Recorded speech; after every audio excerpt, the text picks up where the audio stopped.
Greetings, ladies and gentlemen, and welcome to this latest narration in the web series Wearing Power Armor to a Magic School.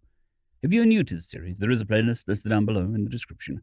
And as always, I hope that you enjoy. Chapter 17, There's Only One Place Where We Can Find Answers. It should come as no surprise to any within this room that this ritual was doomed from the beginning. A thunderous voice boomed, one that was promptly isolated and traced by the drone to that familiar white-robed dean. Everything about the elf, from the way he stood to his tone of voice, was saturated with an air of terse authority, which was now reinforced with a dismissive and snide passive-aggressiveness. I would tread in the subject matter which you broach very carefully, Professor Astor. The unmistakable monotone of the black-robed Manathayria responded in kind. Self-fulfilling prophecies of unbecoming of figures of authority such as yourself.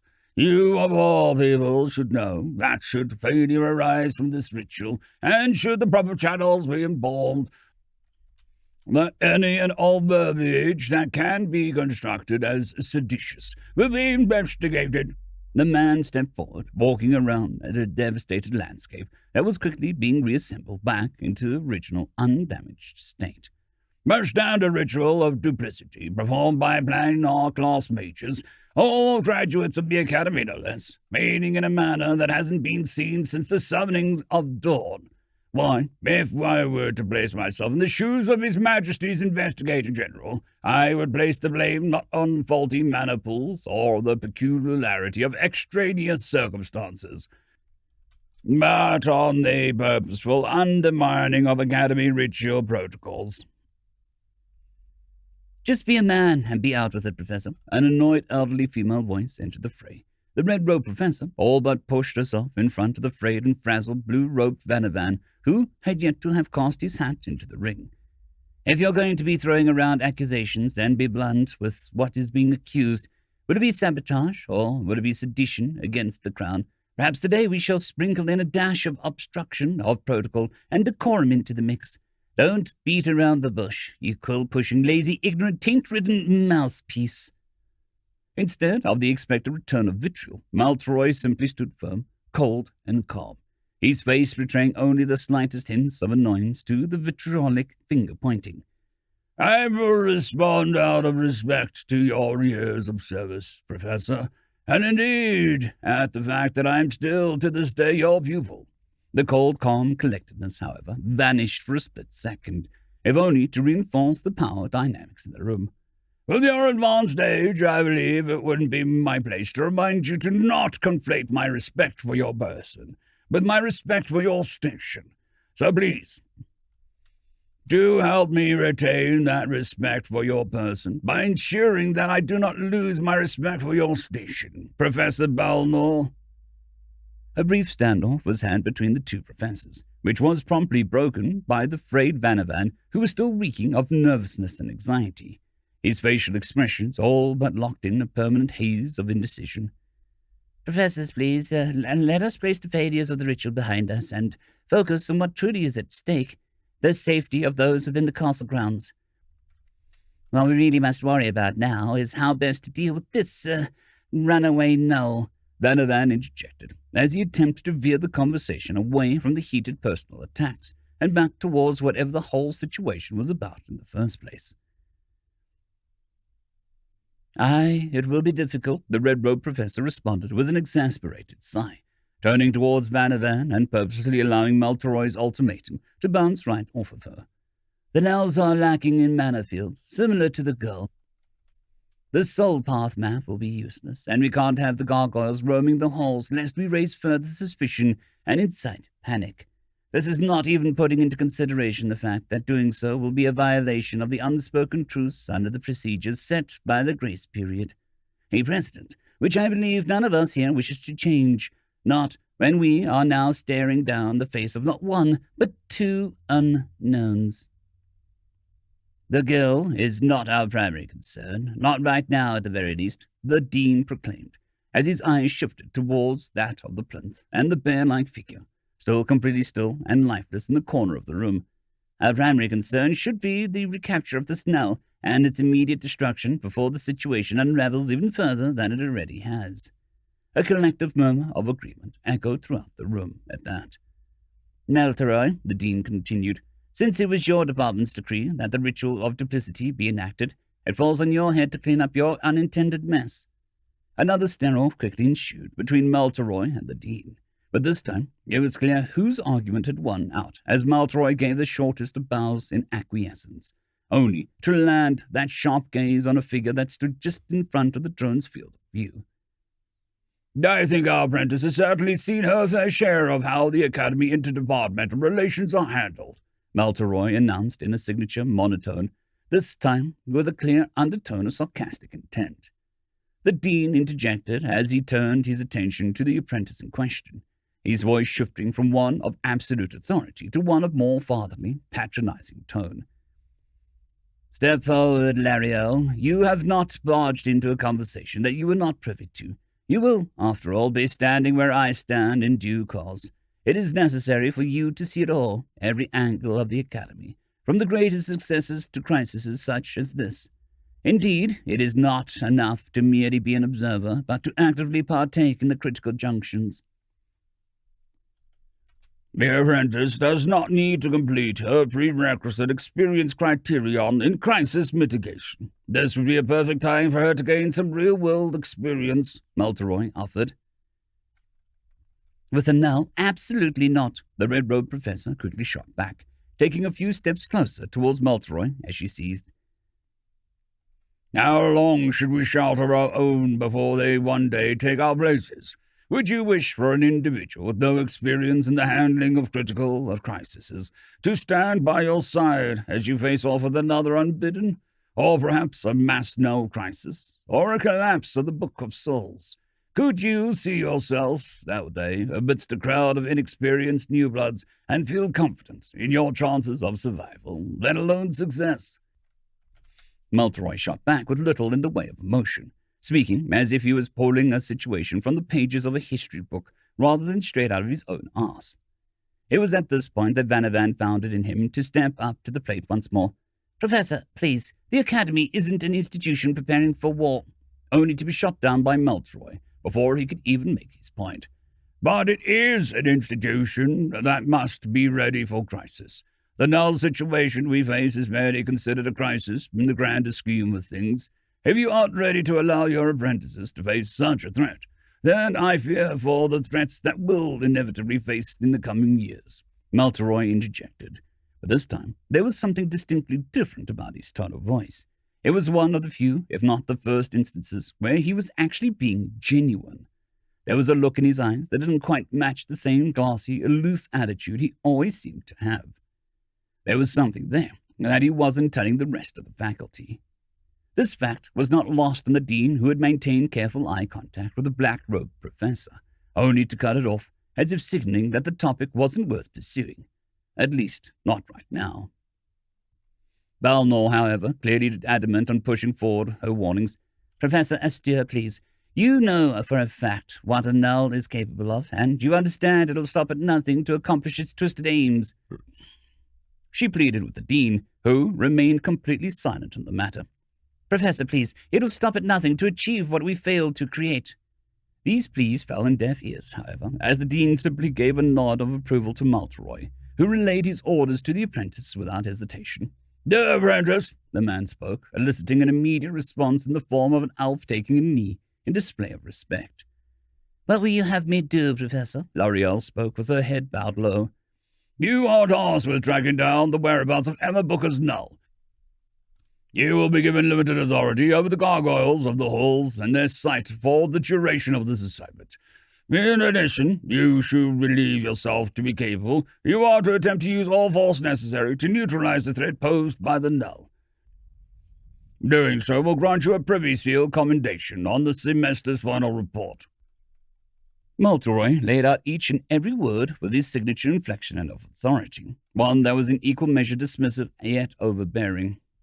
Balnor had opened her mouth in protest once again, getting so far as to let the first few huffs of indignant breaths out, only to be held back by Vanavan as he gripped her shoulder tight.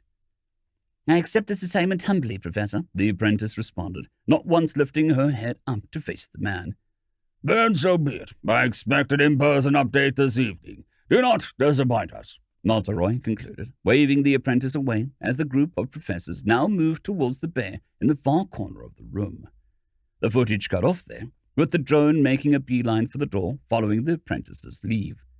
With that entire exchange having concluded, I leaned deeper into the plush couch with a heavy thud, feeling the rough frame of my exoskeleton biting into my joints as I hissed out expletives at the suit's haptic feedback for not giving me the relief when I needed it most.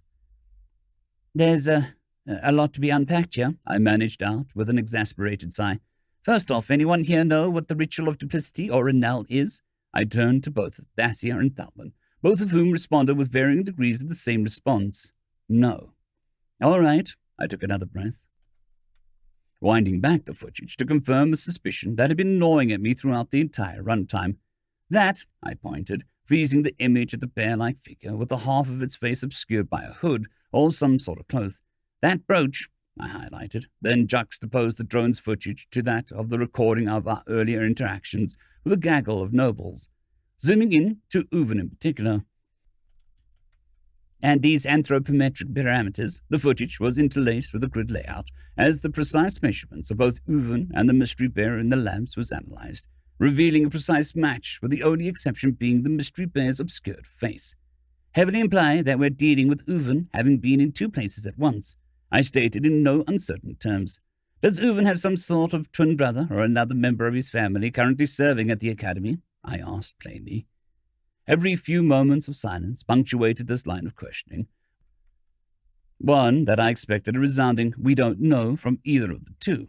Dacia, however, clearly had the right idea as she brought out the orientation letter from the previous night, the one that listed out the professors and faculty present within the academy.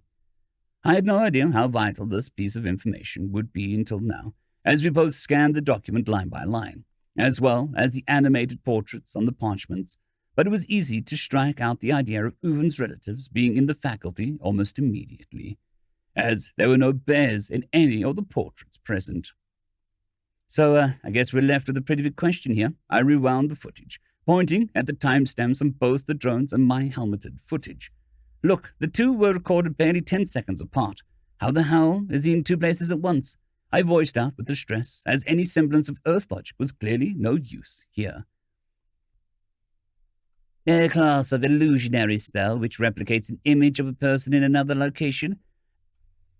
A costuming spell that allows for one to temporarily assume the superficial likeness of another, Dacia offered, none of which made any sense given that didn't seem to be the need for it. Though I don't see a reason to go through the effort. I apologize, Emma. I cannot for the life of me fathom this incongruence in logic.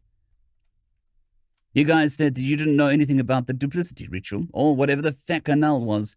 Maybe the answer is staring us right in the face, I theorized. Dacia, you mentioned replicating the likeness of another, right? What if that's what the Uven doppelganger was? And what if the whole null thing is something related to that? I offered.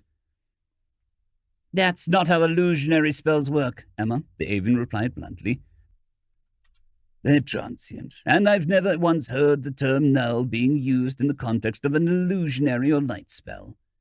I paused, considering the situation, as I broached another possibility. Maybe, just maybe, they're trying to clone whoever's bound to the book. That'd explain the whole Uven situation. That'd explain why Mauntleroy prefaced the null by saying Emma Booker's null. Maybe they were trying to clone me from the book, and for some reason, Uven as well, I offered, basically throwing it all out there as the pair stared back at me with a look of absolute confusion. I do not know what you mean by cloning, Emma, Thalman responded simply, but if you're implying what I think you're implying, that there being a creation of another version of yourself from the soul-bound signature, then I've never heard of such a thing, the mercenary prince confessed. Thalman is right, Emma, the princess offered. I understand this is your first exposure to our world and to other capabilities of magic. It is difficult to gauge what is and isn't possible, but what you're describing is one of the aspects of known magic that is simply in the realm of impossibility. A silence quickly descended on the room after that, with no one willing to break it, until finally, Dacia decided to continue where she left off. Unless Of course, it is possible, and we both are simply ignorant of it, the princess admitted with a sharp chirp. There is only one place I can think of where we'd be able to uncover the truth behind the ritual of duplicity and the true nature of these nulls, Thassia offered, which certainly caught my full and undivided attention. Yeah, the library, the avian spoke succinctly. The entire chain of events leading up to this point just outright snapped at the idea, as every fiber of my being refused to believe what I'd just heard.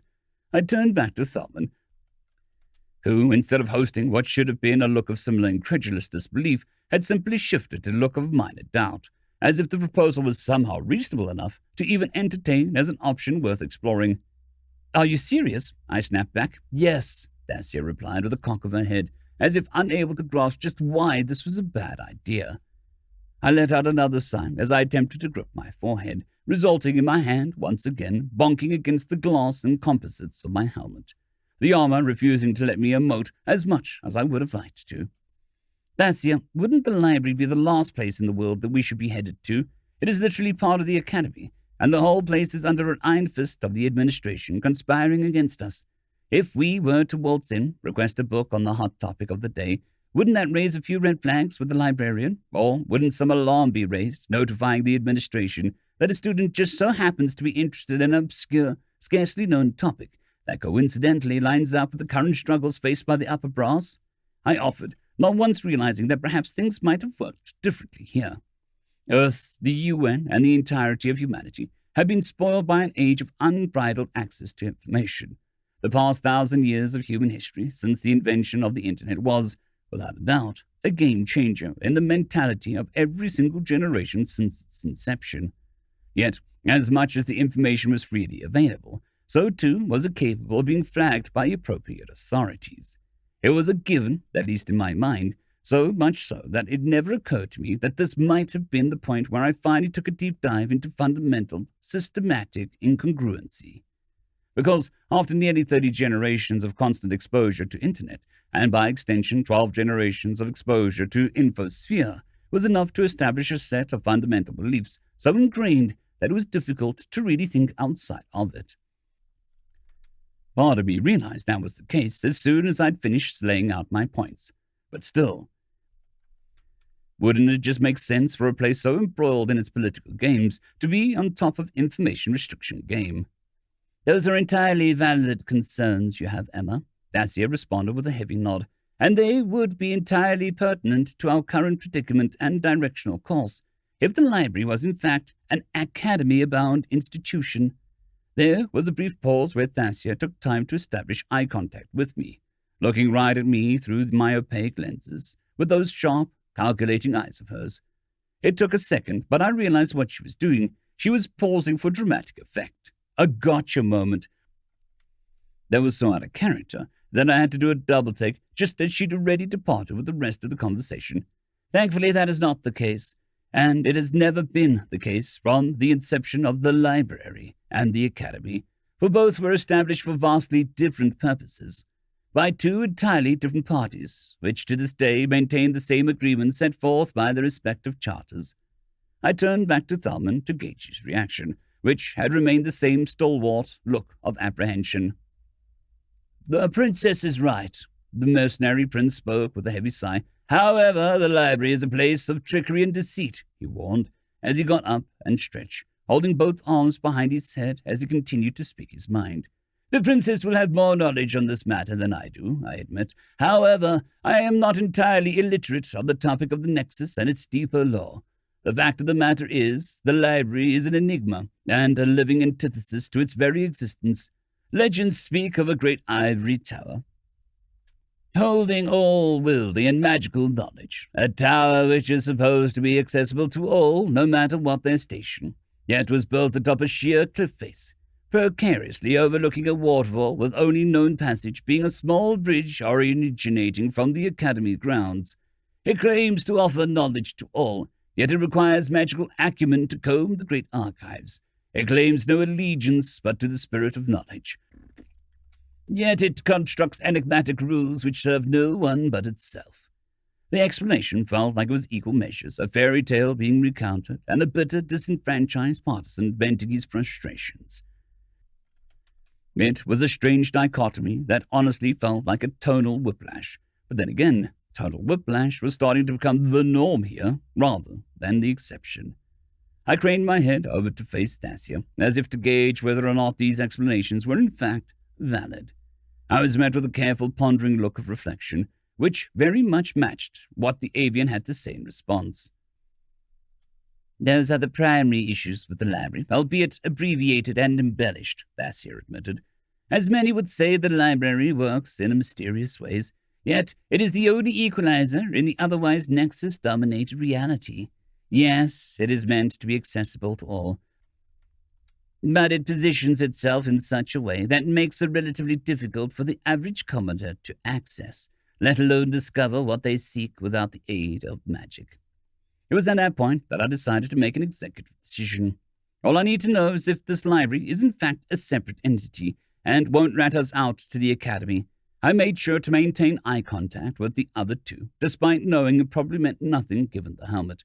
"I'm really trusting you guys on this one here, so just answer me that one simple question." Both Thasia and Thalvin locked eyes and nodded simultaneously. "That is correct," the pair responded. "Then that is all I need to know. Let's head to this library, figure out what the hell is Nalders, what this ritual of duplicity is, and get back on track to getting the bomb situation sorted. Because I'm starting to get really annoyed by all the side questing." I made my intentions clear, and with little in the way of anything else to add, the three of us left the dorms with Thasia leading the way. The Transgration Academy for Magical Arts, en route to the library, local time 10:50 hours. Unlike many of the other locations we'd previously entered over the course of the day and a half, the library actually required us to exit the main structure of the castle for the very first time. A pair of unassuming double doors marked the end of the castle proper, and the start of something completely breathtaking. Through the double doors was a massive open expanse of sky, or at least that's what it felt like at first, as we were met with nothing but open space on all sides, with the exception of a narrow stone bridge barely 2 bodies wide in front of us. This spindly, narrow bridge was all that connected the castle to the stark white tower that stood ominously in front of us. A tower which soared at least 100 stories overhead, perched atop of what could only be described as a small rocky outcropping on the other side of the waterfall that I'd noticed from the grand dining hall just earlier this morning. The structure was bland, resembling a cylindrical pillar of pure white that pierced the misty fog above us. Indeed, it was completely separate from the academy, connected only by a walkway that didn't even look like it could support Thalman's weight, let alone my weight. The cacophonous roar of the water around us was logged at a deafening 91 decibels, and would have been overwhelming if it wasn't for my suit and my decades spent in the heart of the noise capital of the world, the Acela corridor. "Alert! Localized surge of mana radiation detected 200% above background radiation levels." I heard the suit bark at me a total of 2 times, the source of these spikes in mana radiation quickly being narrowed down to both Thasia and Thalvin. It was clear that they'd probably used some sort of magic to deal with the deafening sound from the waterfall as well. Thasia took the lead in walking forward towards this awe-inspiring structure. Not once flinching, as I took it upon myself to follow, confident that whatever magic that was behind this impossibility of the structure would somehow keep it stable as I walked over the other side. There was a single, unassuming timbered door that provided the only entry between the world outside and the massive tower, which we now stood at the base of. Unlike everything in the academy, its design was unassuming, bland, and I dare say very commoner-looking. There were no embellishments, no golden trimmings, but at the same time, the timber and steel looked as if it had shrugged off any corrosion or wear and tear that would have been expected in an environment of this extreme. Regardless, I allowed the princess to once again take point as she gave the door a series of carefully timed knocks. Seconds passed, and received no response. It was only after a minute had passed before the door finally opened, revealing a space that should not have been possible as far as Euclidean geometry was concerned. The base of the structure from the outside was barely 140 feet in diameter. The room I was currently standing in stark contrast, was larger than the largest of the mega stadiums down south. Suffice to say, the size of the space within the spire was well beyond the dimensions that we'd seen of it on the outside, and the cause behind this phenomenon became very much apparent in the form of a simple alert. Alert: increase in background mana radiation detected, 400% above benchmark background radiation levels. The place was bathed in heavy uptick in mana, which was more than likely the source of all of this non-Euclidean tomfoolery. "What is it you seek?" A voice suddenly piped up, though it wasn't anything grand as I expected, nor was it something that would have fit the bill of even being remotely intimidating. Instead, it was a squeaky, cordial voice that didn't come from another stuck-up elf or some self-deluded noble. No. Instead, I had to look down to determine the source of that voice, as I was met with the face of someone, or rather something, I never expected. Coming in at barely a foot in height was a red fox with a book wedged inside its maw, one that sat patiently with both of its paws politely splayed out in front of it, its fluffy, feather-like dusted tail swishing to and fro, its eyes transfixed not on Thasia, who was closest to it, nor Thelman, but at me. End of chapter. I'd quickly like to thank the T5 peeps: Cold War Boomerwaffen, Severin Cerberus, Bushmaster 177, HenryTheRed, Casper Arnholtz, Cold War Boomerwaffen, Elijah Silvercross, Dragzoon W.R.E, and Severin Cerberus. Thank you very much.